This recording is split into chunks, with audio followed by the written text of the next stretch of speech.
হ্যাঁ গাইস, আসসালামু আলাইকুম। Welcome back to RG kitchen BD. আমার আজকের রেসিপিতে থাকছে সেই ছোট্টবেলার শামুক নুডলস দিয়ে দারুণ মজার নাস্তা রেসিপি, ম্যাকারনি নুডলস। আর এই রেসিপি কিন্তু আমরা স্পেশাল গেস্ট আপ্যায়নেও ইজিলি তৈরি করে নিতে পারি। তাহলে চলুন আমার আজকের এই রেসিপিটি দেখে নেওয়া যাক। যদি একটু হলেও ভালো লাগে একটি লাইক দিতে ভুলবেন না, আর আমার চ্যানেলটি সাবস্ক্রাইব করে আমার পাশেই থাকবেন। তাহলে চলুন রেসিপিটি দেখে নেওয়া যাক। এইখানে নিয়েছি 2 প্যাকেট ম্যাকারনি নুডলস। এইখানে অবশ্যই আপনারা বড় 1 প্যাকেটও ইউজ করতে পারেন, অথবা শুধু সিঙ্গেল ছোটো 1 প্যাকেটও ইউজ করতে পারেন। প্রায় সব নুডলসের ভেতরেই মশলার প্যাকেট থাকে, সেক্ষেত্রে আমরা এই মশলাটুকু এই রেসিপিতে ইউজ করব না। আমি কেটে মশলাটা সরিয়ে নিচ্ছি। দেখতেই পাচ্ছেন এই মশলাটুকু আমাদের এই রেসিপিতে কোনো কাজে লাগবে না। এইখানে নিয়েছি কাস্টার্ড পাউডার। আপনারা অবশ্যই যে কোনো মুদির দোকান থেকে এইগুলো কিনে নিতে পারবেন। এইখানে নিয়েছি 1 লিটার দুধ।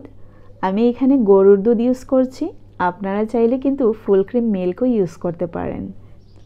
ঢেলে নিচ্ছি একটি প্যানে। আপনাদের কাছে যদি গরুর দুধ অথবা ফুল ক্রিম মিল্ক না থাকে, হাতের কাছে না থাকে, সেক্ষেত্রে গরুর দুধ দিয়ে পানি মিক্স করেও তৈরি করে নিতে পারেন। আমি কিছু গরুর দুধ রেখে দিলাম কাস্টার্ড পাউডার অ্যাড করার জন্য।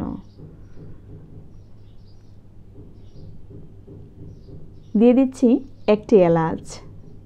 অবশ্যই একটু ফাটিয়ে দিতে হবে, তাহলে স্মেলটা কিন্তু অনেক ভালো আসবে। এখন দিয়ে দিচ্ছি স্বাদ মতো চিনি। চিনি অবশ্যই আপনাদের স্বাদ মতো ইউজ করবেন। তারপর নিয়ে নিলাম আরেকটি বাটি, আর ওই বাটিতে যে অবশিষ্ট দুধ রেখেছিলাম ওইটা ঢেলে নিচ্ছি। তারপর অ্যাড করে নিচ্ছি কাস্টার্ড পাউডার। এইখানে আমি 7 চামচ পরিমাণ কাস্টার্ড পাউডার ইউজ করেছি। 1 লিটার দুধের জন্য 7 চামচই যথেষ্ট। কিন্তু কেউ যদি মনে করেন যে পেস্টটা আরেকটু গাঢ় হবে, আরেকটু আঠালো হবে বেশি, সেক্ষেত্রে অবশ্যই 1 থেকে 2 চামচ পরিমাণ বাড়িয়ে দিতে পারেন কাস্টার্ড পাউডার। আমি মিক্স করে নিচ্ছি। মিক্স করে নেওয়া হয়ে গেলে চলে গেলাম চুলায়। চুলায় আগেই কিন্তু আমি প্যানে পানি বসিয়ে দিয়েছিলাম। ফুটে আসার পর দিয়ে দিচ্ছি স্বাদ মতো লবণ, আর দিয়ে দিচ্ছি 3 থেকে 4 টেবিল চামচ তেল। তারপর দিয়ে দিচ্ছি নুডলসগুলো। এই নুডলসের মধ্যে অবশ্যই চেষ্টা করবেন তেল ইউজ করার, তাহলে নুডলসগুলো যখন সেদ্ধ হয়ে যাবে একটির সাথে আরেকটি লেগে থাকবে না। এমনকি পানির সাহায্যেও কিন্তু ধুতে হবে না।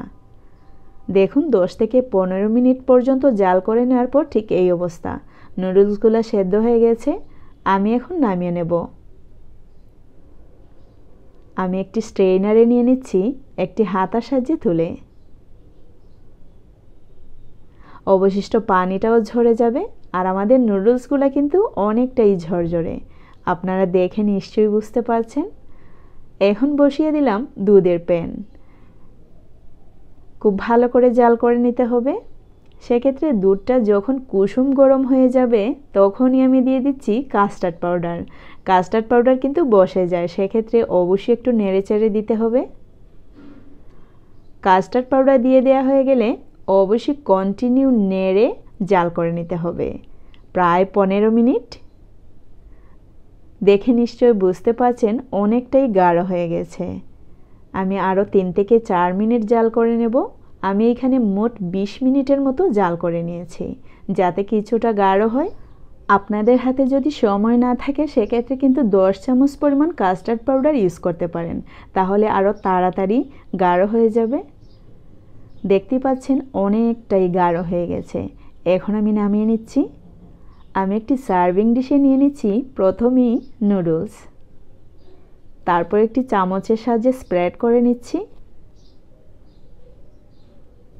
স্প্রেড করে নেওয়া হয়ে গেলে এরই মধ্যে ঢেলে নিচ্ছি মিল্ক কাস্টার্ডের পেস্ট।